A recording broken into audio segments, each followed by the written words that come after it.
സാറേ,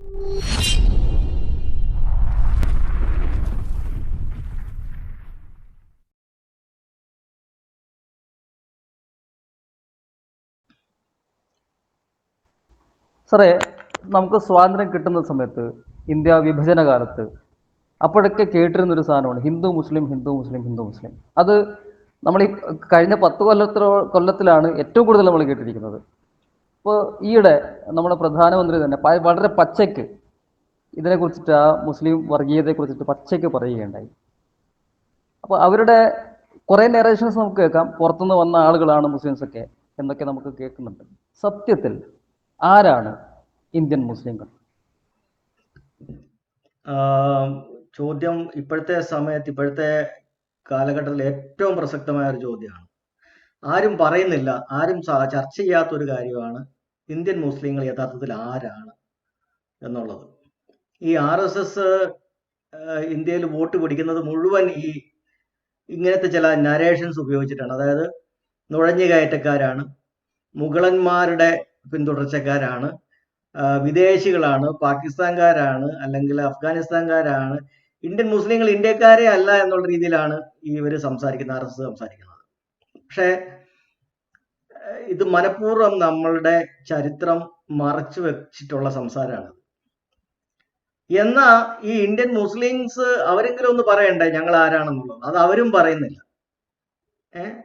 അപ്പൊ അതുകൊണ്ടാണ് നമുക്ക് ഇന്ന് ഈ മറച്ചു വെക്കപ്പെട്ട സത്യങ്ങൾ അല്ലെങ്കിൽ ഹിഡൻ ട്രൂത്തിനകത്ത് നമുക്ക് ഇത് നമുക്ക് എക്സ്പോസ് ചെയ്യേണ്ടി വരുന്നത്.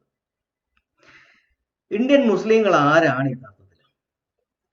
അതായത് ഇന്ത്യയുടെ വിഭജന സമയത്ത് തന്നെ, അല്ലെങ്കിൽ ആ സ്വാതന്ത്ര്യ സമരം സ്വാതന്ത്ര്യം കിട്ടിയ സമയത്ത് ഇന്ത്യയിലെ ജനത ഏതാണ്ട് 80 കോടി 100 കോടിക്ക് അടുത്തുള്ള ആൾക്കാരുണ്ട്. ആ ആൾക്കാരുടെ 40%, അതായത് വിഭജിക്കപ്പെടുന്നതിന് മുമ്പുള്ള ഇന്ത്യ, അവിഭക്ത ഇന്ത്യ, അതായത് പാകിസ്ഥാനും ബംഗ്ലാദേശും കൂടെ കൂടിയ ഇന്ത്യയില് അന്നത്തെ ജനസംഖ്യ അനുസരിച്ച്, ബ്രിട്ടീഷുകാരെടുത്ത ജനസംഖ്യ അനുസരിച്ച് ഏതാണ്ട് 40%-ഓളം മുസ്ലിങ്ങളുണ്ട്.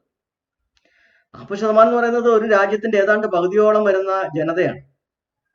അത്രയും ജനത ഒന്നായാലും ഒരിക്കലും ഇന്ത്യയിലേക്ക് പുറത്തുനിന്ന് ഇങ്ങോട്ടേക്ക് ഒഴുകി വന്നതിന് യാതൊരു ചരിത്രവും ഇല്ല.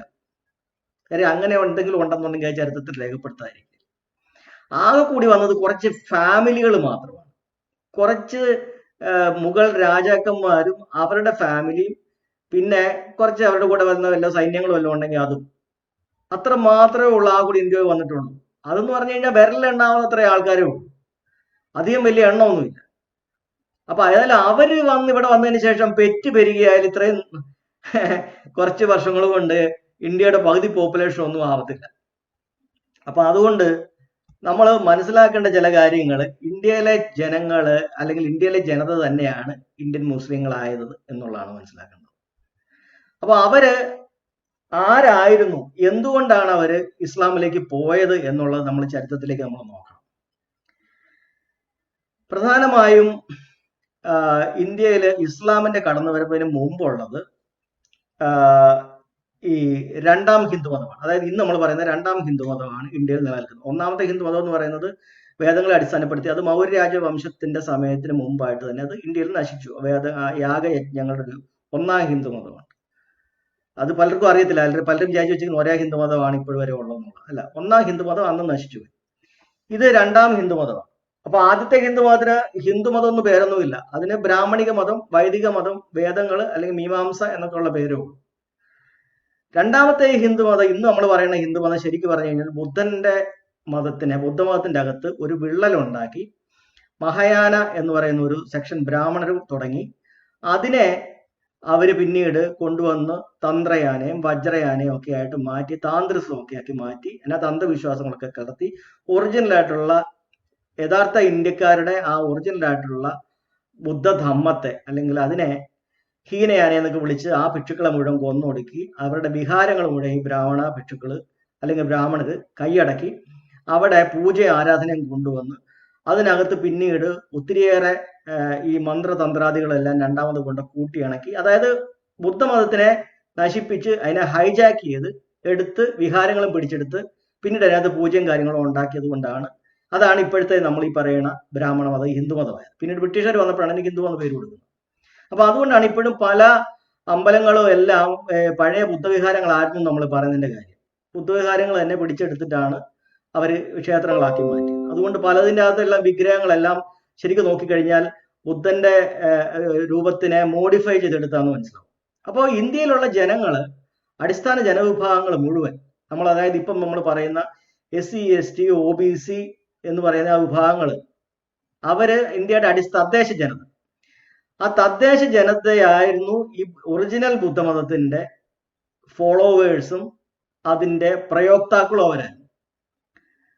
അപ്പം അതില് ഈ പറയുന്ന രീതിയിലേക്ക് ബുദ്ധമതത്തിനെ ബ്രാഹ്മണരെ ഹൈജാക്ക് ചെയ്തെടുത്തപ്പോ കുറച്ച് പേരെ തദ്ദേശ ജനതയെ അവർക്ക് അവരുടെ കൂടെ വലിക്കാൻ പറ്റി, അങ്ങോട്ടേക്ക് വലിക്കാൻ പറ്റി. പക്ഷെ അങ്ങോട്ടേക്ക് വലിക്കാൻ പറ്റാതെ അതിൽ ബ്രാഹ്മണന്റെ മേൽക്കോയ്മ അംഗീകരിക്കാതെ മാറി നിന്ന ഒരു വളരെ വലിയൊരു സമൂഹം ഇന്ത്യയിലുണ്ട്. ഭൂരിപക്ഷ സമൂഹം അതായിരുന്നു. അതായത് ഇന്ത്യയുടെ പിന്നോക്കവും അപ്പം ആ സമയത്താണ് ഈ പട്ടിക ജാതികൾ, അല്ലെങ്കിൽ ഇന്ന് നമ്മൾ പറയുന്നത് ദളിതുകൾ ഫോം ചെയ്യുന്ന ആ സമയത്താണ്. അതായത് ശരിക്കും ബുദ്ധന്റെ ആ ഒരു ഫിലോസഫിയെ ശരിയായ രീതിയിൽ ഒറിജിനൽ ട്രഡീഷണൽ ഫിലോസഫിയെ ഫോളോ ചെയ്തുകൊണ്ട് പോയിരുന്നവരെയാണ് അവരേറ്റവും കൂടുതൽ അറ്റാക്ക് ചെയ്യുകയും ബ്രാഹ്മണർ അറ്റാക്ക് ചെയ്യുകയും അവരുടെ വിദ്യാഭ്യാസം നിഷേധിക്കുകയും അവര് മനുഷ്യവാസമില്ലാത്ത സ്ഥലങ്ങളിലേക്ക് അവരെ ആട്ടിപ്പായിക്കുകയും ചെയ്തു. അവരെ അൺടച്ചബിൾസ്, തൊട്ടുകൂടാത്തവരാക്കി മാറ്റുകയും ചെയ്തു. അപ്പോഴും പിന്നെയും കുറച്ച് ആൾക്കാർ സമതലങ്ങളിൽ താമസിക്കുന്നുണ്ട്. അതിനകത്തുനിന്ന് കുറെ ആൾക്കാരെയാണ് ഈ പറയുന്ന ബ്രാഹ്മണ മതത്തിന്റെ അല്ലെങ്കിൽ ബ്രാഹ്മണരുടെ മേൽക്കോയ്മ അംഗീകരിച്ച് കുറെ പേരൊക്കെ കിട്ടിയിട്ടുണ്ട്. അങ്ങനെയാണ് ഈ യാദവര്, കുർമികള്, ജാട്ടുകള്, അങ്ങനെയുള്ള കുറെ OBC വിഭാഗങ്ങൾ ഇന്ന് ഫോം ചെയ്തിട്ടുള്ളത്.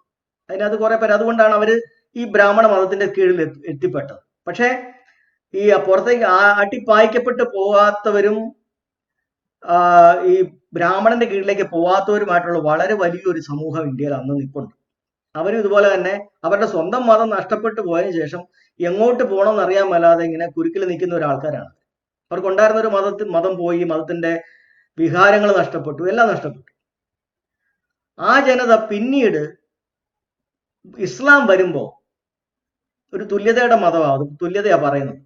ആൾക്കാരെല്ലാവരും എല്ലാ വ്യക്തികളും അല്ലെങ്കിൽ എല്ലാ മനുഷ്യരും ഒരാണിൽ നിന്നും പെണ്ണിൽ നിന്നുമാണ് അവരുണ്ടായെന്ന് പറഞ്ഞിട്ടാണ് അതിന്റെ ഒരു അടിസ്ഥാനം കിടക്കുന്നത് ഇസ്ലാമിന്റെ. അപ്പൊ അങ്ങനെ ആ ഇസ്ലാം പിന്നീട് ഇന്ത്യയിലേക്ക് വരുമ്പോ ഈ പറയുന്ന ജനത, ഒരു വലിയ വിഭാഗം ഇസ്ലാം സ്വീകരിക്കുന്നത്, തദ്ദേശ ജനത ഇസ്ലാമിലേക്ക് പോവുകയാണ് ചെയ്യുന്നത്. അങ്ങനെയാണ് ഇന്ത്യയിൽ ഇത്രയും വലിയൊരു പോപ്പുലേഷൻ മുസ്ലിംസ് ഉണ്ടാവും. അപ്പൊ ശരിക്കും പറഞ്ഞാൽ ഈ ഹിന്ദുമതത്തിന്റെ അകത്തേക്ക് പോയിരിക്കുന്ന അതേ OBCയുടെ അതേ രക്തം, അതേ സഹോദരങ്ങൾ തന്നെയാണ് ഈ ഇസ്ലാമിലേക്ക് പോയിരിക്കുന്ന ഇതേ വിഭാഗങ്ങൾ, ഈ OBC വിഭാഗങ്ങൾ. പിന്നെ അതുപോലെ തന്നെ നമ്മൾ ദളിത് വിഭാഗങ്ങളായിട്ട് പോയപ്പോൾ അൺടച്ചബിൾസ് ആയിട്ടുള്ളവരും പിന്നീട് കുറേയേറെ ആൾക്കാർ ഇസ്ലാമിലേക്ക് വരുന്നുണ്ട്. കാരണം ഇസ്ലാം അവരെ തൊട്ടുകൂടായ്മയൊന്നുമില്ല, അതുകൊണ്ട് അവരെ കൂടെ പൂർണ്ണമായിട്ട് സ്വീകരിക്കുന്നുണ്ട്. അങ്ങനെ നമ്മൾ ഇന്ന് പറയുന്ന ഈ തദ്ദേശ ജനത, അതായത് ഇപ്പൊ നമ്മൾ പറയുന്ന SC ST OBC വിഭാഗങ്ങളുടെ ആ ജനത, അതായത് നാഗവംശജർ എന്ന് ബാബാസാഹബ് പറഞ്ഞ നാഗജനത, ആ നാഗജനത തദ്ദേശ ഈ മണ്ണിന്റെ മക്കൾ തന്നെയാണ് ഈ ഇസ്ലാമിലേക്ക് പോകുന്നത്. അതായത് അവരുടെ ഒറിജിനൽ ആയിട്ടുള്ള മതം ബ്രാഹ്മണർ നശിപ്പിച്ചപ്പോ അന്നേരം മറ്റൊരു പുതിയൊരു മതം, ഒരു തുല്യതയുടെ മതം പുറത്തുനിന്ന് വന്നപ്പോൾ അതിലേക്ക് പോവുകയാണ്. പിന്നീട് കുറെ വർഷങ്ങൾക്ക് ശേഷമാണ് ക്രിസ്ത്യൻ മിഷണറിമാർ ഇന്ത്യയിൽ വരുന്നത്. അപ്പോഴാണ് ബാക്കിയുള്ള കുറെ ആൾക്കാർ ക്രിസ്ത്യാനിറ്റിയിലേക്കും പോകുന്നത്. എന്നിട്ടും കുറച്ച് പേര് എങ്ങും പോവാതിരുന്നവരാണ് പിന്നീട് ഈ സ്വാതന്ത്ര്യാനന്തര സമയത്ത് ഈ ക്ഷേത്രപ്രവേശന വിളംബരം പോലൊക്കെ ഉള്ളത് വരുന്ന സമയത്ത് അതിലേക്ക് പിന്നെ പോകുന്ന കുറച്ച് ദളിതുകളൊക്കെ. അപ്പോ ഇങ്ങനെയാണ് ഇതിന്റെ ഒരു മിക്സ്. അപ്പൊ ഈ പറയുന്ന ഇന്ത്യൻ മുസ്ലിങ്ങളിലെ ഒരു 98% പേരും ഈ തദ്ദേശ ജനതയാണ്, ഈ മണ്ണിന്റെ ഉടമകളാണ്, ഈ മണ്ണിന്റെ മക്കളാണ്. പക്ഷെ ഇവരോട് പുറത്തു പോകാൻ പറയുന്ന ആൾക്കാരാണ്. ഇവരോട് പാകിസ്ഥാനിൽ അഫ്ഗാനിസ്ഥാനിൽ പോകാൻ പറയുന്നത് വിദേശത്തുനിന്ന് വന്ന ഈ ബ്രാഹ്മണ വംശജരാണ്, സവർണരാണ് പറയുന്നത്. അപ്പൊ ശരിക്കും പറഞ്ഞു കഴിഞ്ഞാൽ, അതായത് ഒരു മിനിറ്റ് തുടക്കത്തില് എല്ലാവരും ബൗദ്ധ സംസ്കാരത്തിലുള്ളവരായിരുന്നു. അത് കഴിഞ്ഞിട്ട് ഈ പിന്നെ ഹീനയാന, മഹായാന എന്ന് പറഞ്ഞിട്ട് 2 വിഭാഗങ്ങൾ ഉണ്ടാക്കി. ഹീനയാന എന്ന് പറയുന്ന ആളുകളെ കാട്ടിൽ ഓടിച്ച് അവർക്ക് ഹീനയാന എന്ന് പറയുന്നതാണ് ഇതിനകത്ത് എല്ലാവരും ഈ പറയുന്ന ബഹുഭൂരിപക്ഷം ആൾക്കാരും ഇവിടെ ഉള്ളവർ ഹീനയാനയെ തന്നെയാണ്. അതായത് ഒറിജിനൽ ഹീനയാന എന്നല്ല അതിന് നമ്മൾ പറയേണ്ടത്, ഥേരവാദ ബുദ്ധിസം. ആ ഥേരവാദത്തിനകത്താണ് ഇന്ത്യയിലുള്ള ബാക്കിയുള്ള ഥേരവാദം എന്ന് പറഞ്ഞു കഴിഞ്ഞാൽ മുതിർന്നവരുടെ പാത, ഥേരന്മാരുടെ പാത്ത് ഓഫ് ദി എൽഡേഴ്സ്, അതിലാണ് ബാക്കിയുള്ള ജനങ്ങൾ മുഴുവൻ വിശ്വസിക്കുന്നത്. അപ്പൊ അതിൽ കുറച്ചുപേര് ഭയങ്കര ഹാർഡ് കോർ ആയിട്ട് നിന്ന ആൾക്കാർ, അതായത് ഇതിനെ എതിർക്കുകയും ഈ അതിക്രമത്തെ എതിർക്കുകയൊക്കെ ചെയ്തവരെയാണ് കുറെ പേരുടെയാണ് ഈ അൺടച്ചബിലിറ്റി ഏർപ്പെടുത്തിയത്. പക്ഷെ ബാക്കിയുള്ള ജനവിഭാഗങ്ങളും ഈ പറയുന്ന ധേരവാദയുടെ തന്നെ ഫോളോവേഴ്സ് ആണ്. അപ്പൊ അതിന്റെ ഒരു വളരെ വലിയ ഒരു തെളിവ് നമുക്ക് എങ്ങനെയാണ് നമുക്ക് കണ്ടുപിടിക്കാൻ പറ്റുക എന്ന് പറഞ്ഞു കഴിഞ്ഞാൽ, ഇന്ത്യ വിഭജിക്കണ സമയത്ത് ബ്രിട്ടീഷുകാരായിട്ടുള്ള കരാറനുസരിച്ച് മുസ്ലിം ഭൂരിപക്ഷമുള്ള ഏരിയകളൊക്കെ പാകിസ്ഥാനായിട്ടും ഹിന്ദു ഭൂരിപക്ഷമുള്ള സ്ഥലങ്ങളെല്ലാം ഇന്ത്യയായിട്ടും വേണമെന്നായിരുന്നു കരാർ. അപ്പോൾ ആ ഒരു നിബന്ധന അനുസരിച്ച് ഈ ബംഗ്ലാദേശ്, ഈസ്റ്റ് പാകിസ്ഥാൻ എന്ന് പറയുന്നത് ബംഗ്ലാദേശും വെസ്റ്റ് പാകിസ്ഥാൻ ഇപ്പോഴത്തെ പാകിസ്ഥാൻ, അങ്ങനെ രണ്ട് രീതിയിലുള്ള പാകിസ്ഥാനായിട്ട് ഇന്ത്യയുടെ അവിടുന്ന് രണ്ട് വിഭാഗങ്ങളെ മാറ്റി, രണ്ട് ഭൂപ്രകൃതികളെ മാറ്റുകയാണ്. കാരണം അവിടെ ആ രണ്ട് സ്ഥലത്തുമാണ് മുസ്ലിം പോപ്പുലേഷൻ ഏറ്റവും കൂടുതൽ ഉണ്ടായിരുന്നത്. അപ്പൊ അവിടെ എങ്ങനെയാണ് ഈ മുസ്ലിം പോപ്പുലേഷൻ കൂടുതൽ ഉണ്ടായതെന്ന് നമ്മൾ നോക്കുമ്പോൾ, ഈ ബുദ്ധമതം അതിന്റെ, അതായത് യഥാർത്ഥ ഒറിജിനൽ ബുദ്ധിസത്തിന്റെ അതിന്റെ ഏറ്റവും പുഷ്കല കാലത്ത്, അതായത് അശോകന്റെ ഒക്കെ ആ സാമ്രാജ്യത്തിന്റെ സമയത്ത്, മൗര്യ സാമ്രാജ്യത്തിന്റെ സമയത്ത് ഉള്ള പ്രധാനപ്പെട്ട രണ്ട് യൂണിവേഴ്സിറ്റികളാണ് അല്ലെങ്കിൽ സർവകലാശാലകളാണ് നളന്ദയും തക്ഷശിലയും. അപ്പൊ അത് അവരുടെ ഏറ്റവും കൂടുതലായിട്ടുള്ള കോൺസെൻട്രേഷൻ, ജനവാസം കൂടുതലുള്ള സ്ഥലത്താണ് ഈ നളന്ദയും തക്ഷശിലയും ഇരിക്കുന്നത്. അപ്പൊ നളന്ദയുടെ സ്പോട്ട് എന്ന് പറയുന്നത് എവിടെയാന്ന് നോക്കിയാൽ നമുക്കറിയാം, ബീഹാർ, പാറ്റ്ന, ബീഹാറിനടുത്താണ്. ബീഹാർ, ബംഗാൾ, ബംഗ്ലാദേശ് ആ ഉൾപ്പെടുന്ന ഈസ്റ്റ് സൈഡിലാണ് നളന്ദ വരുന്നത്. തക്ഷശില എന്ന് പറയുന്നത് നേരെ വെസ്റ്റ് നോർത്ത് വെസ്റ്റിലാണ്, അതായത് പാകിസ്ഥാന്റെ അഫ്ഗാനിസ്ഥാന്റെയും ആ ഭാഗത്താണ്. അപ്പം നമുക്കറിയാം അശോകന്റെ സാമ്രാജ്യം എന്ന് പറയുന്നത് അങ്ങ് അഫ്ഗാനിസ്ഥാൻ മുതൽ ബർമ്മ വരെ നീണ്ടു കിടക്കുന്ന ഒരു വലിയ ഒരു സാമ്രാജ്യമാണ്. അപ്പൊ അവിടെ ഈ വെസ്റ്റ് സൈഡിൽ തക്ഷശിലയും ഈസ്റ്റ് സൈഡിൽ നളന്ദയും, ആ സ്ഥലങ്ങളോട് ചേർന്നിട്ടുള്ള ഭൂവിഭാഗങ്ങളിൽ ഭയങ്കരമായ ഒരു ബുദ്ധിസ്റ്റ് പോപ്പുലേഷൻ ആണുള്ളത്. അപ്പൊ ആ പോപ്പുലേഷന്റെ അവർക്കാണ് പിന്നീട് ഈ പറയുന്ന പുഷ്യമിത്രന്റെ അല്ലെങ്കിൽ മൗര്യ സാമ്രാജ്യത്തിന്റെ പതനത്തിന് ശേഷം ബ്രാഹ്മണര് ചാതുർവർണ്ണ്യം മനുസ്മൃതി ഉപയോഗിച്ചുള്ള ഭരണം തുടങ്ങിയപ്പം അവർക്കാണ്, ഇവരുടെ ഈ കൂട്ടർക്കാണ് ഇവരുടെ ഏറ്റവും കൂടുതൽ ബുദ്ധിമുട്ട് അനുഭവിക്കേണ്ടി വരുന്നത്, ഈ ബ്രാഹ്മണാധിപത്യത്തിന്റെ ബുദ്ധിമുട്ട് അനുഭവിക്കേണ്ടി വരുന്നത്. അതിനകത്ത് അവരത് ഉപയോഗിക്കുന്ന എങ്ങനെയാന്ന് പറഞ്ഞു കഴിഞ്ഞാൽ, ഈ തദ്ദേശ ജനതയെ തന്നെ അവര് കുറച്ചുപേരെ അവർ കയ്യിലാക്കുന്നുണ്ട്, ബ്രാഹ്മണർ പാട്ടിലാക്കുന്നുണ്ട്. അതിനാണ് ഈ പശു രാഷ്ട്രീയമൊക്കെ കൊണ്ടുവരികയും കൃഷ്ണന്റെ യാദവരെ പിടിക്കാൻ വേണ്ടി കൃഷ്ണന്റെ കഥകൾ കൊണ്ടുവരികയൊക്കെ ചെയ്ത്, അങ്ങനെ ഈ യാദവരെ അങ്ങനെയുള്ള ആൾക്കാരെ, ഇന്ത്യയുടെ അഗ്രികൾച്ചറൽ പോപ്പുലേഷൻ ഒരു വലിയ വിഭാഗത്തിനെ ഇവര് കയ്യിലേക്ക് പിടിച്ചെടുക്കുന്നത്. പിന്നെ ഇവരെ ഉപയോഗിച്ചിട്ടാണ് ഈ ഒറിജിനൽ സഹോദരങ്ങളെ തന്നെ പരസ്പരം തമ്മിൽ അടുപ്പിക്കുന്നത്.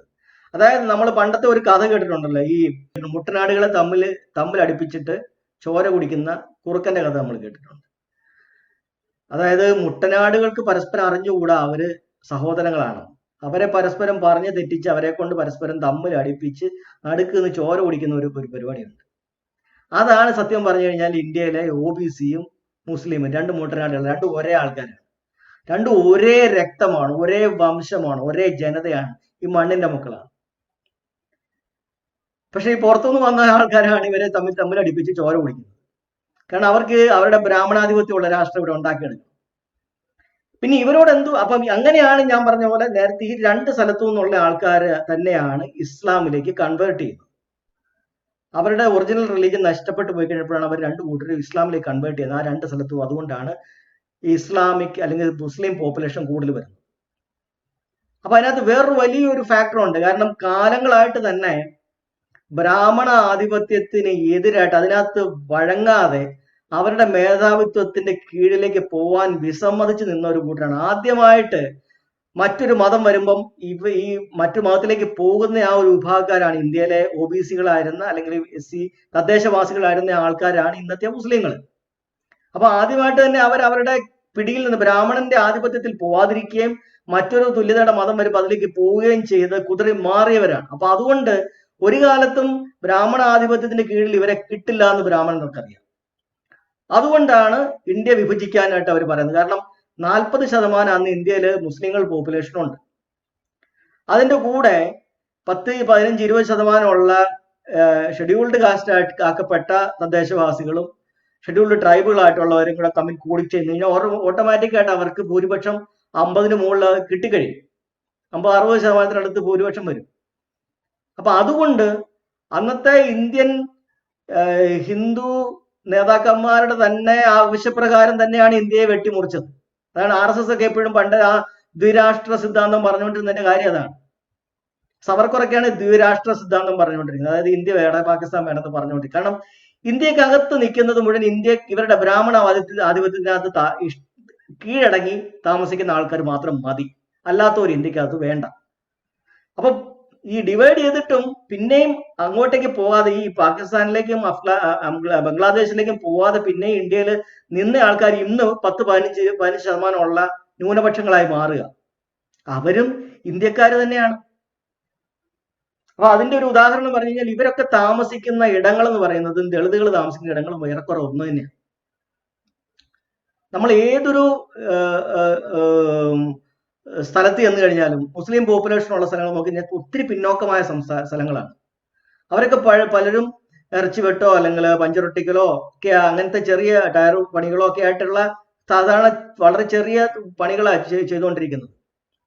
ദളിതുകൾ അതേസമയത്ത് ചെരുപ്പ് കുത്തുകയും മറ്റു കാര്യങ്ങളുമായിട്ട് അവരും അതേപോലെ തന്നെ ഏറ്റവും താഴ്ന്ന ജോലികൾ അവരും ചെയ്തുകൊണ്ടിരിക്കുന്നത്. ഇപ്പം ഉദാഹരണം പറഞ്ഞാൽ ഗുജറാത്തില് നമ്മുടെ ഗോത്ര കലാപത്തിന്റെ ഗുജറാത്ത് കലാപം നടക്കുന്നതിന്റെ സമയത്ത് വാർത്തകൾക്കകത്ത് ഇടം പിടിച്ച 2 പേരാണ്. ഒന്ന് കൈകൂപ്പി നിൽക്കുന്ന ഒരു ഖുത്ബുദ്ദീൻ അൻസാരിയും പിന്നെ ഒരു അശോക് മോച്ചി, തലക്കെട്ടും ഒക്കെ ആയിട്ട് തൃശ്ശൂരം പിടിച്ചുകൊണ്ടിരിക്കുന്ന RSS അശോക് മോച്ചി. ഇവര് അപ്പൊ അവസാനം രണ്ടാമത് അശോക് മോച്ചി ഇപ്പൊ RSS ഒക്കെ വിട്ടു, അതൊക്കെ കാര്യങ്ങൾ മനസ്സിലായി. അവർ രണ്ടുപേരും ഒരേ ഗലിയിലുള്ളവരാണ്, ഒരേപോലത്തെ അവരെ സുഹൃത്തുക്കളാണ്, അല്ലെങ്കിൽ ഒരേപോലെ അവർക്ക് പരസ്പരം ഒരേ രീതിയിൽ ജീവിക്കുന്ന ആൾക്കാരാണ് രണ്ടു കൂട്ടർ. ഒരു കൂട്ടര് വിശ്വാസപരമായി ഇസ്ലാം സ്വീകരിച്ചു, മറ്റു കൂട്ടര് ഹിന്ദുമതത്തിലെ തന്നെ നിന്നുപോയി എന്ന് മാത്രമേ ഉള്ളൂ. പക്ഷെ രക്തം ഒന്നാണ് ഈ രണ്ടു കൂട്ടരുടെ. അപ്പൊ ഇന്ത്യൻ മുസ്ലിം അതുപോലെ നമ്മൾ എവിടെ പോയാലും നമുക്ക് മനസ്സിലാകും, പലപ്പോഴും പല ഗലികളിലും ചേരികളിലും ഒക്കെ ഇവർ രണ്ടു കൂട്ടർ ഒരുമിച്ച് തന്നെ ജീവിക്കുന്നത്. ഇപ്പൊ നമ്മൾ മനസ്സിലാക്കേണ്ടത് ഇന്ത്യൻ മുസ്ലിങ്ങൾ എന്ന് പറയുന്നവരാണ് യഥാർത്ഥ ഈ മണ്ണിന്റെ മക്കളാണ്. ഒരു 98% ഇന്ത്യൻ മുസ്ലിങ്ങൾ ഇന്ത്യൻ ഒറിജിനൽ ആയിട്ടുള്ള തദ്ദേശവാസികളാണ്. ഒറിജിനൽ, അതായത് ഇന്ത്യയുടെ സംസ്കാരം കെട്ടിപ്പടുത്തുണ്ടാക്കിയ ഒറിജിനൽ തദ്ദേശവാസികളാണ്. അവര് ഒരു ഇസ്ലാം എന്ന് പറയുന്ന ഒരു വൈദേശിക മതത്തെ അവർ സ്വീകരിച്ചു എന്ന് മാത്രമേ ഉള്ളൂ. അങ്ങനെ നോക്കുമ്പോൾ ഈ ഹിന്ദു മതത്തിനകത്ത് നിൽക്കുന്നവരും വിദേശ മതത്തിനെയാണ് സ്വീകരിച്ചത്. കാരണം ബ്രാഹ്മണ മതം എന്ന് പറയുന്നതിന്റെ ഈ വേദങ്ങൾ ഇന്ത്യ എന്നുള്ളതല്ല, ഇത് ഇന്ത്യയുടെ സംസ്കാരം അല്ലത്, അത് വിദേശ സംസ്കാരമാണ്. അപ്പൊ ബ്രാഹ്മണന്റെ സംസ്കാരത്തെ അത് സപ്പോർട്ട് ചെയ്യാന്ന് പറയുന്നത്, അതായത് ഈ ഹയറാർക്കി, ഈ ബ്രാഹ്മണ ക്ഷത്രിയ വൈശ്യ, ഇതൊന്നും ഇന്ത്യക്കാരുടെ സംസ്കാരം അല്ലത്. ഇന്ത്യക്കാർ പരസ്പരം സമത്വത്തെ വിശ്വസിച്ചിരുന്നവരാണ് സിന്ധു നദിയുടെ സംസ്കാരത്തിലുള്ളവർ. അതിനെ അവിടെ കൊണ്ടുവരുന്നതാണ്, ഇറക്കുമതിയാണ് ഈ സാധനം. ഈ ബ്രാഹ്മണൻ എന്ന് പറയുന്ന വാക്ക് തന്നെ ഒരു വിദേശ വാക്കാണ്. ബ്രഹ്മ എന്നുള്ള വാക്കൊന്നും ഇന്ത്യൻ അക്ഷരങ്ങളല്ല. ബ്രഹ്മ എന്നുള്ള വാക്കുകളൊന്നും ഇന്ത്യയുടെ അക്ഷരങ്ങൾ. നമ്മുടെ പഴയ പാലിയൊക്കെ നോക്കി കഴിഞ്ഞാൽ വളരെ ലളിതമായ, തമിഴ് നോക്കിയാൽ വളരെ ലളിതമായ അക്ഷരങ്ങളാണ്. അത് ലിംഗ്വിസ്റ്റിക് സ്റ്റഡി വെച്ച് തന്നെ പറയുന്നുണ്ട്. സംസ്കൃതം എന്നൊക്കെ പറയുന്ന സാധനം പുറത്തു നിന്നുള്ള ഇൻഡോ യൂറോപ്യൻ ലാംഗ്വേജ് ആണ്. അപ്പം ആ സാധനം തന്നെ ബ്രഹ്മ എന്നുള്ള വാക്ക് തന്നെ അബ്രഹാം എന്നുള്ള വാക്കിന്, ബ്രഹാം എന്നുള്ള വാക്കിന്റെ പിന്തുടർച്ചയാണ്. അത് പല രീതിയിൽ അവർ തന്നെ പറയുന്നുണ്ട്. അപ്പൊ ഇത് സെമിറ്റിക് ആയിട്ടുള്ള ഒരു കൺസെപ്റ്റ് ആണ് ഈ പറയുന്ന ബലി. അത് ഇന്ത്യൻ സംസ്കാരമല്ല. ബലി കൊടുക്കുക എന്ന് പറയുന്നത് സെമിറ്റിക് സംസ്കാരം. ഇതെല്ലാം ഫോറിൻ ആണ്. അപ്പൊ അങ്ങനെ നോക്കിക്കഴിഞ്ഞാൽ ഇവര് വിദേശ മതം എന്ന് പറയുന്നത് ശരിക്കും പറഞ്ഞാൽ ബ്രാഹ്മണ മതമാണ് വിദേശ മതം. പിന്നെ അത് എന്തുകൊണ്ടാണ് ഇന്ത്യനാണെന്ന് തോന്നുന്നത് കാര്യം എന്താണെന്ന് പറഞ്ഞാൽ, ഉണ്ടായിരുന്ന ബുദ്ധമതത്തിനെ തന്നെ കസ്റ്റമൈസ് ചെയ്ത് ഹൈജാക്ക് ചെയ്ത് എടുത്തത് കൊണ്ടാണ് അത് ഇന്ത്യൻ ആണെന്ന് നമുക്ക് തോന്നുന്നത്. ഒറിജിനൽ വേദത്തിലെ യാഗയജ്ഞ സംസ്കാരത്തിന് ഇന്ത്യക്കാർ തള്ളിക്കളഞ്ഞത് മുഴുവൻ അതൊരു ഫോറിൻ റിലീജിയൻ ആയതുകൊണ്ടാണ്. കാര്യം ബ്രഹ്മാവ്, ഇന്ദ്രൻ, വരുണൻ, മിത്രൻ, അഗ്നി, ഈ സാധനങ്ങളൊന്നും ഇന്ത്യൻ കൺസെപ്റ്റിലുള്ള ദൈവങ്ങളല്ല. അതുകൊണ്ട് തന്നെയാണ് ആ ദൈവങ്ങൾക്ക് ഇന്ത്യയിൽ മാർക്കറ്റ് ഇല്ലാതെ പോയതും ഈ ബ്രാഹ്മണർ തന്നെ അതിനെ വേണ്ടാന്ന് വെച്ചത്. കാരണം ഇന്ത്യയിലെ ജനങ്ങൾക്ക് അതൊന്നും പിടിക്കുന്നില്ല, അവർക്ക് മനസ്സിലാവുന്ന സാധനങ്ങളല്ല. അപ്പം അതുകൊണ്ട് തന്നെ ബുദ്ധന്റെ കാലത്താണോ ഇത് നശിച്ചത്? എന്തോ ബുദ്ധന്റെ കാലത്താണോ അത് നശിച്ചത്? ബുദ്ധന്റെ കാലത്താണ് ഇത് കൊണ്ടുവരുന്നതും അതിന്റെ ഏറ്റവും അതായത് ഈ ബലിയൊന്നും നമ്മുടെ ഇന്ത്യൻ സംസ്കാരമല്ല. ഒരു ദൈവത്തിന്, അതായത് നിങ്ങൾ ഈ പറയുന്ന കൊലപാതകം നടത്തിയായിരുന്നു, ഒരു ദൈവത്തിനൊന്നും കിട്ടാൻ പോകുന്നില്ല എന്ന് പറഞ്ഞ് ബലിയെ കംപ്ലീറ്റ്, അതായത് ആഹാരത്തിന് നമ്മൾ ഒരു അഗ്രേറിയൻ കമ്മ്യൂണിറ്റി ആയതുകൊണ്ട് നമ്മൾ ആഹാരത്തിന് വേണ്ടി നമ്മൾ പണ്ടും മൃഗങ്ങളുമായിട്ടുള്ള ഭക്ഷണത്തിന് മാംസഭക്ഷണം നമ്മുടെ ഒരു ഭാഗമാണ്. മത്സ്യവും മാംസവും നമ്മൾ കഴിക്കുന്നവരാണ്. അപ്പൊ ആ ഒരു ഇതിന് വേണ്ടിയിട്ടല്ലാതെ ദൈവങ്ങൾക്ക് കൊടുക്കാൻ വേണ്ടിയിട്ട് ബലി നടത്തുന്നതിനൊന്നും ഒരിക്കലും ബുദ്ധൻ അംഗീകരിച്ചില്ല. കാര്യം അങ്ങനെയൊന്നും അല്ല, അതല്ല ശരിക്കും ധമ്മത്തിന്റെ പാത. അതിന് അഷ്ടാംഗമാർഗമൊക്കെ അദ്ദേഹം പഠിപ്പിക്കുകയും ചെയ്യുന്നത് അതുകൊണ്ടാണ്. അങ്ങനെയാണ് നമ്മൾ മനസ്സിനെ, അല്ലാതെ ദൈവത്തിന് വഴിപാട് കൊടുക്കുന്നത് ഇതുപോലെ ബലി കൊടുത്തിട്ടല്ല നമ്മൾ നമ്മുടെ ജീവിതത്തെ കെട്ടിപ്പടുക്കേണ്ടതെന്നുള്ള അദ്ദേഹം പറയുന്നുണ്ട്. അപ്പൊ അത് ഇന്ത്യൻ ജനത മനസ്സിലാക്കിയിട്ട് തന്നെയാണ് അതിലേക്ക് അവർ പോയത്, ബുദ്ധമതത്തിലേക്ക് പോയത്. അങ്ങനെയാണ് ഈ പറയുന്ന ബലി യാഗ യജ്ഞ സമ്പ്രദായങ്ങളെല്ലാം ആൾക്കാർ കൈയൊഴിയുന്നത് കൊണ്ടാണ് അത് ഓട്ടോമാറ്റിക്കായിട്ട് നശിച്ചു പോകും. അപ്പം ഞാൻ പറഞ്ഞു വന്നത് ഇതാണ്, ഇന്ത്യൻ മുസ്ലിങ്ങള് ഇന്ത്യയുടെ തന്നെ സ്വന്തം മണ്ണിന്റെ ഒറിജിനൽ ഉടമകളാണ്, ഒറിജിനൽ ആൾക്കാരാണ്. അവരല്ല പുറത്തു പോകേണ്ടത്. അവരോട് പുറത്തു പോകാൻ പറയാനായിട്ട് ഇവിടെ ആർക്കും അധികാരമില്ല. അവരാണ് ഇന്ത്യയുടെ മക്കള്. ഒരു മറ്റൊരു റിലീജിയൻ എടുത്തു എന്ന് പറഞ്ഞുകൊണ്ട് അവർ ഇന്ത്യക്കാരല്ലാണ്ടാവുന്നില്ല. അതുപോലെ തന്നെ ക്രിസ്തു മതത്തിലേക്ക് പോയവരും അവരും ഇന്ത്യക്കാരാണ്. ഇവരൊക്കെ എന്തുകൊണ്ടാണ് മറ്റൊരു മതത്തിലേക്ക് പോയത്? തുല്യതയുടെ ഒരു മതമായിരുന്നു ഹിന്ദു മതമെങ്കിൽ ആരെങ്കിലും പുറത്തേക്ക് പോകും?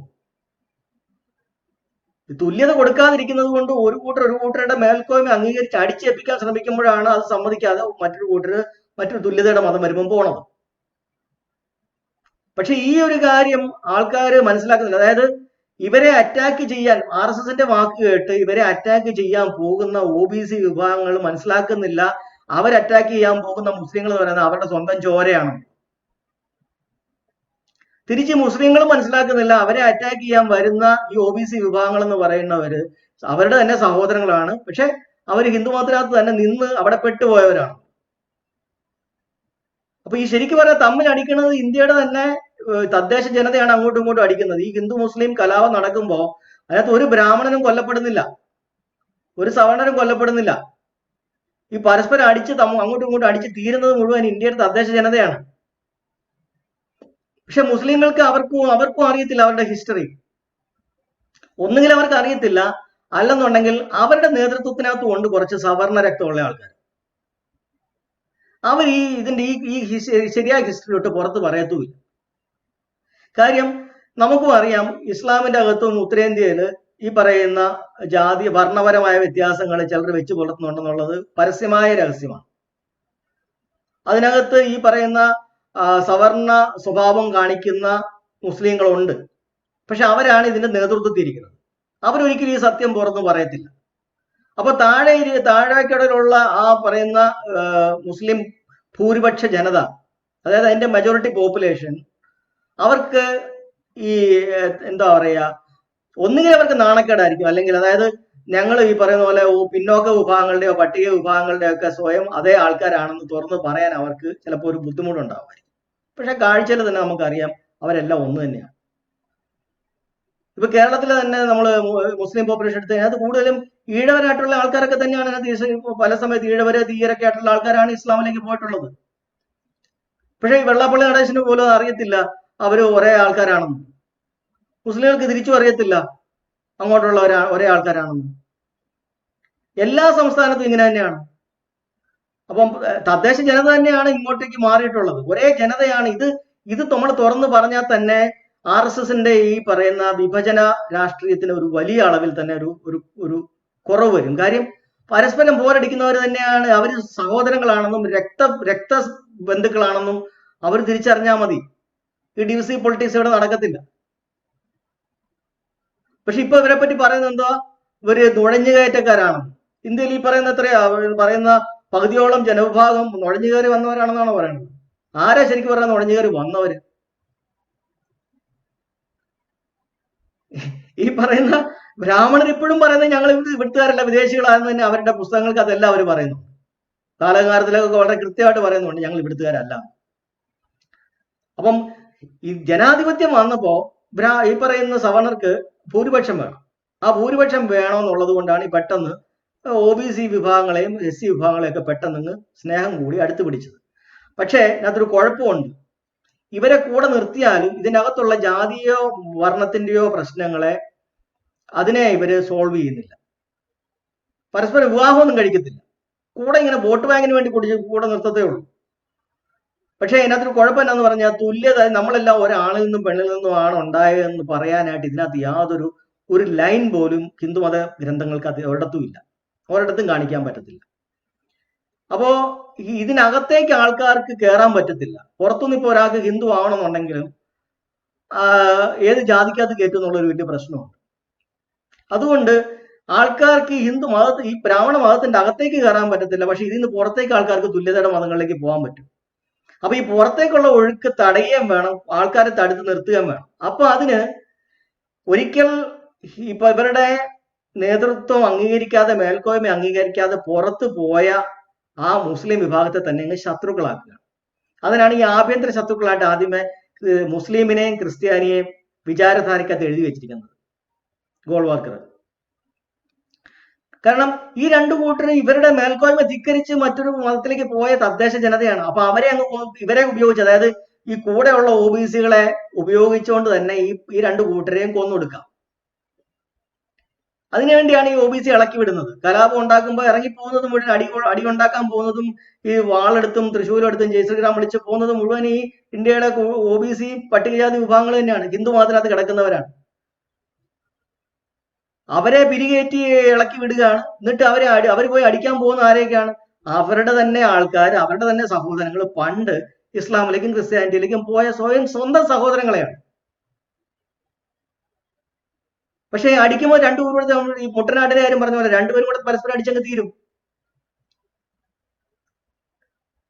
അപ്പം അതുകൊണ്ട് തന്നെ അടുത്തൊരു പരിപാടിയാണ് CANRC. CANRC വരുമ്പോഴത്തേക്ക് എന്താ ചെയ്യുന്നത്?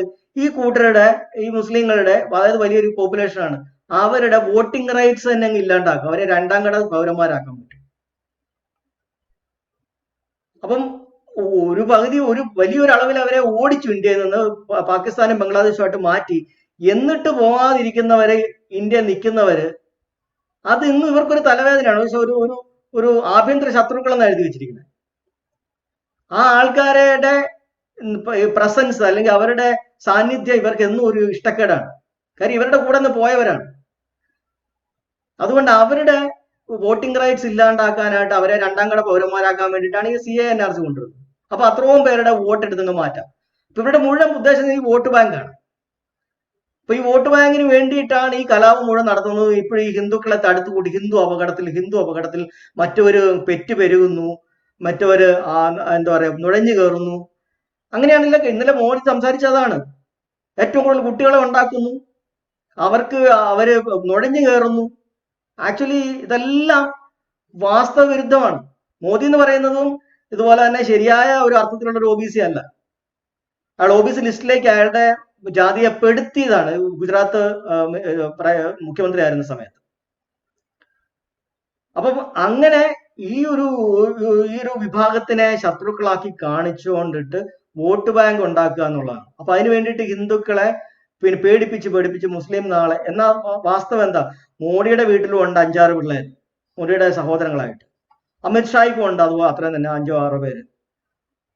യോഗി ആദിത്യനാഥിനുണ്ട് 5-6 പേര്. എന്തിനു വേണ്ട? കേരളത്തിൽ സുരേഷ് ഗോപിക്കില്ലേ മക്കള് 3-4 എണ്ണം. നമ്മുടെ കൃഷ്ണകുമാറിനില്ലേ? അപ്പൊ ഈ പെറ്റ് വരിക ഉണ്ടാക്കുക എന്ന് പറയുന്നത് മുഴുവൻ ആരാണ് ചെയ്തുകൊണ്ടിരുന്നത്?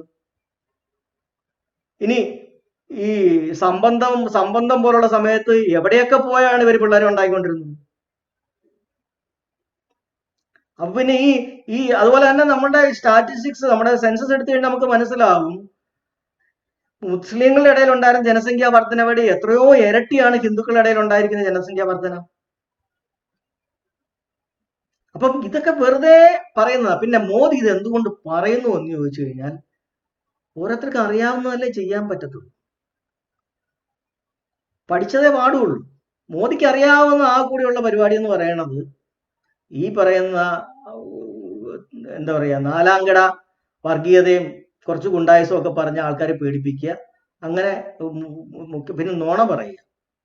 പുള്ളി ഒരു ഹാബിച്വൽ ലയർ, ഒരു നുണയനാണ്. അതൊരു മാനസിക ഡിസോർഡറാണ്. അതിനെപ്പറ്റി നമുക്ക് പറയാം. അപ്പൊ അതിങ്ങനെ പറഞ്ഞ് ആൾക്കാരെ പറ്റിച്ചുകൊണ്ടിരിക്കുക എന്നുള്ളതാണ്. പിന്നെ മറ്റൊരു കാര്യം കൂടെ, RSSന് ഒരിക്കലും ഇന്ത്യയിലുള്ള എല്ലാ ജനവിഭാഗങ്ങൾക്കും ഉന്നതമായ ഒരു ജീവിത നിലവാരം ഉണ്ടാകണമെന്ന് ആർക്ക് താല്പര്യമില്ല.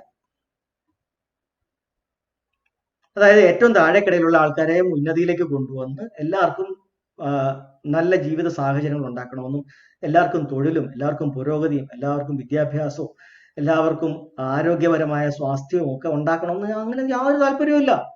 അതിനകത്ത് യാതൊരു വേണ്ടാത്ത ആഗ്രഹങ്ങളും അവർക്കില്ല. അവർക്ക് വേണ്ടുന്നത് ബ്രിട്ടീഷുകാരെ ഓടിക്കണമായിരുന്നു, തിരിച്ച് പറയുന്ന വളരെ മനുസ്മൃതിയെ ആസ്പദമാക്കിയുള്ളത് ഭരണം കൊണ്ടുവരണമായിരുന്നു. അതിന്റെ ഇടയ്ക്ക് വന്ന് പെട്ട ഒരു സംഭവമാണ് ഈ പറയുന്ന ജനാധിപത്യം എന്ന് പറയുന്നത്. അത് ഇവർ ഒട്ടും പ്രതീക്ഷിക്കാത്തൊരു സാധനം. അത് അംബേദ്കറും നെഹ്റുവും കൂടെ വന്നുകൊണ്ട് ഉണ്ടായ ഒരു സാധനമാണ്. അംബേദ്കറാണ് അതിനകത്ത് മെയിൻ ഒരു ഘടകം എന്ന് പറയുന്നത്. പിന്നെ അതിനെ നെഹ്റു ഒരു പരിധിവരെ അദ്ദേഹവും സപ്പോർട്ട് ചെയ്തു. അപ്പൊ അങ്ങനെയാണ് ആ ഭരണഘടന വരുന്നതും. അത് ഇവർ വിചാരിക്കാത്തൊരു ഡെവലപ്മെന്റ് ആയിപ്പോയി. ഇവർ വിചാരിച്ചത് നേരെ ബ്രിട്ടീഷുകാരെ ഓടിക്കുന്നു, തിരിച്ച് സവർണ ഹിന്ദുക്കളുടെ കയ്യിലേക്ക് അധികാരം കിട്ടുന്നു, മനുസ്മൃതി ഉപയോഗിച്ച് ഭരിക്കുന്നു. ഇത്ര മാത്രം ഉണ്ടായിരുന്നുള്ളൂ. അതാണ് ഈ സ്വാതന്ത്ര്യം കിട്ടിയതിന് ശേഷം വാരണാസിയിൽ 101 201 ബ്രാഹ്മണരുടെ കാല് കഴുകാനൊക്കെ രാജേന്ദ്ര പ്രസാദ് പോവുകയൊക്കെ ചെയ്തത്. അതായത് തിരിച്ച് ബ്രാഹ്മണർക്ക് തന്നെ അധികാരം കിട്ടുന്ന അവസ്ഥയിലേക്ക് തന്നെ കൊണ്ടുവരിക ചെയ്തത്. പക്ഷെ ഇടയ്ക്ക് വെച്ചാണ് ഈ പറയുന്ന സമത്വം, സ്വാതന്ത്ര്യം, സാഹോദര്യം, നീതി, മതേതരത്വം എന്നൊക്കെ പറഞ്ഞുള്ള സാധനം വന്നത്. അത് ഇവർക്ക് ഒട്ടും ആവശ്യമില്ല. കുറെ കാലങ്ങളോളം ഇവര് ഭരണഘടന ഇവര് അംഗീകരിച്ചിട്ടില്ല, ഇപ്പോഴും അംഗീകരിക്കുന്നില്ല. അപ്പൊ അതുകൊണ്ട് ഇന്ത്യയിൽ ഈ വികാസം വികാസം വികാസം വികസനം എന്നൊക്കെ പറയുന്നത് എല്ലാവർക്കും കിട്ടുന്ന വികസനത്തെ പറ്റിയൊന്നും അല്ല ഈ പറയുന്നത്. അവരുടെ കൂടെയുള്ള വൈശ്യ ജനതയ്ക്ക് കുറച്ചു പേർക്ക് വികാസം കിട്ടുന്നുണ്ട്. അതായത് ഇന്ത്യയിൽ ഉണ്ടാക്കി വെച്ചിരുന്ന ഈ പൊതുമേഖലാ സ്ഥാപനങ്ങൾ, ഇന്ത്യയുടെ അസറ്റുകൾ മൊത്തം പതുക്കെ പതുക്കെ അതിനെ മാറ്റി മാറ്റി കൈക്കലാക്കുക, വൈശ്യരുടെ കയ്യിലേക്ക് അതിനെ എഴുതി മാറ്റുക, ചൂളവിലയ്ക്ക് അതിനെ വിറ്റ് പ്രൈവറ്റൈസ് ചെയ്യുക എന്ന് പറയുന്ന പരിപാടിയിലേക്കാണ് ഇന്ത്യ പോയിക്കൊണ്ടിരിക്കുന്നത്. RSSന്റെ അജണ്ട എന്ന് പറയുന്നത് പൂർണ്ണമായിട്ടുള്ള സമഗ്രമായ ബ്രാഹ്മണാധിപത്യമാണ്. അതാണ് ഹിന്ദു രാഷ്ട്രം എന്ന് പറയുന്നത്. അപ്പൊ അതിലേക്ക് വരുമ്പോ ഈ പറയുന്ന ഇന്ത്യയിലെ ഈ ഇവരുടെ മേൽക്കോയ്മ അംഗീകരിക്കാതെ നിൽക്കുന്ന ഈ ജനവിഭാഗമൊക്കെ അവരെ സംബന്ധിച്ചോളം അതൊരു തലവേദനയാണ്, അനാവശ്യമാണ്, അവർക്കൊരു അസൗകര്യമാണ്. അതുകൊണ്ട് അവരെ എങ്ങനെയും കളയണം, അവരുടെ വോട്ടിംഗ് റൈറ്റ്സ് ഇല്ലാതാക്കണം. ബാക്കി ഇതിനകത്ത് കീഴടങ്ങി നിൽക്കുന്നവരൊക്കെ കീഴടങ്ങിയിട്ട് കൂടെ നിന്നോളൂ. കീഴടങ്ങാൻ താല്പര്യമില്ലാത്തവരൊക്കെ ഇവർക്ക് വിരോധമാണ്. ഈവൻ സിഖുകാരോട് പോലും ഇവർക്ക് വിരോധമാണ്. എന്തുകൊണ്ടാണ് സിഖുകാരും വേറൊരു മതം ഉണ്ടാക്കി, ബ്രാഹ്മണന്റെ ആധിപത്യത്തിന് കീഴിൽ നിൽക്കാൻ താല്പര്യമില്ലെന്നായി. പിന്നെ ബുദ്ധമതത്തിനകത്തോട്ട് പോകുന്ന ദളിതുകളോടും ഭയങ്കരമായ പ്രശ്നമുണ്ട് ഇപ്പം. പിന്നെ അത് അംബേദ്കർ ഉണ്ടാക്കിയതായതുകൊണ്ട് ഒന്നും പറയാൻ പറ്റാത്തതുകൊണ്ട്. കാരണം അതിനകത്ത് നിൽക്കുന്ന ദളിതുകൾക്ക് അംബേദ്കറും വലിയ ആളാണ്. അവരെ പണക്കി കഴിഞ്ഞ് കഴിഞ്ഞാൽ അതിനകത്ത് നേരെ ഒരു 15% 20% അങ്ങനെ അങ്ങ് പോകും. പോയി കഴിഞ്ഞാൽ പിന്നെ ഹിന്ദു രാഷ്ട്രം ഉണ്ടാക്കൽ നടക്കത്തില്ല. കാര്യം ഹിന്ദു ഭൂരിപക്ഷം എന്ന് പറയുന്നത് തന്നെ എങ്ങും കിട്ടത്തില്ല പിന്നെ. അപ്പൊ അതുകൊണ്ടാണ് അവരോട് നേരിട്ട് അടിക്കാതിരിക്കുന്നത്. പക്ഷെ എന്നാലും അതിനെ തടയിടാനായിട്ട് വേറെ പല പല പരിപാടികൾ അണ്ടർഗ്രൗണ്ടിൽ ചെയ്യുന്നുണ്ട്. അതായത് മതപരിവർത്തന നിരോധന നിയമവും കാര്യങ്ങളൊക്കെ കൊണ്ടുവരുന്നുണ്ട്. അപ്പൊ നമ്മുടെ മെയിൻ ചോദ്യം ഇതാണ്, മുസ്ലിങ്ങൾ എന്ന് പറയുന്നത് ആരാണ് എന്നുള്ളത്. ഈ ഇന്ത്യൻ മുസ്ലിങ്ങൾ എന്ന് പറയുന്നത് ഇന്ത്യൻ ജനതയാണ്. ഇന്ത്യയുടെ ഒറിജിനൽ നമ്മൾ പറയണ തദ്ദേശ ജനത, ബഹുജൻ, SC ST OBC വിഭാഗങ്ങളിൽ നിന്ന് കൺവേർട്ട് ചെയ്തവരാണ്. അവര് ആദ്യമായിട്ട് ഈ ഹിന്ദു മതത്തിനകത്തുനിന്ന് പുറത്തേക്ക് പോകാനായിട്ട് മറ്റൊരു വിദേശ മതം വന്നപ്പോൾ അതിലേക്ക് പോയവരാണ്. നമ്മുടെ കേരളത്തിലെ ഉദാഹരണം തന്നെ അറിയാം. ചേരമാൻ പെരുമാള്, ചേരമാൻ മസ്ജിദ് ഉണ്ടാക്കിയ കാര്യങ്ങൾക്ക്, കൊടുങ്ങല്ലൂർ മസ്ജിദ് ഉണ്ടാക്കിയ കാര്യമൊക്കെ അറിയാം. ഇതേ ജനതയാണ്, സെയിം ജനത, തദ്ദേശ ജനതയാണ്. ഇനി അത് മുസ്ലിങ്ങൾക്ക് പറയാൻ നാണക്കേടുണ്ടെങ്കിൽ നമ്മളിത് പറയുകയാണ് ഇതിനകത്തൂടെ. അറ്റ്ലീസ്റ്റ് അവരിത് ആദ്യമേ പറയേണ്ടത്. അവരുടെ നേരെ ഇതുപോലെയുള്ള ആക്രമണങ്ങൾ നടക്കുമ്പോൾ ഞങ്ങളാരും വിദേശത്ത് വന്നവരല്ല, ഞങ്ങളാണ് ഇവിടുത്തുകാര്, വിദേശത്ത് നിന്ന് വന്നവർ ആദ്യം പോകുമെന്ന് അങ്ങോട്ട് പറയേണ്ടവരാണ്. അത് ഇവർ പറയുന്നില്ല. അവരത് പറയാത്തത് കൊണ്ടാണ് നമുക്കിത് പറയേണ്ടി വരുന്നത്. അപ്പൊ ഇതാണ് ഇന്ത്യൻ മുസ്ലിങ്ങളുടെ യാഥാർത്ഥ്യം. ഇന്ത്യൻ മുസ്ലിങ്ങൾ എന്ന് പറയുന്നത് ഇന്ത്യയുടെ അതേ OBC വിഭാഗങ്ങൾ അല്ലെങ്കിൽ SC ST വിഭാഗങ്ങളുടെ അതേ ജനതയാണ്, അതേ സഹോദരങ്ങളാണ്, അതേ രക്തമാണ്.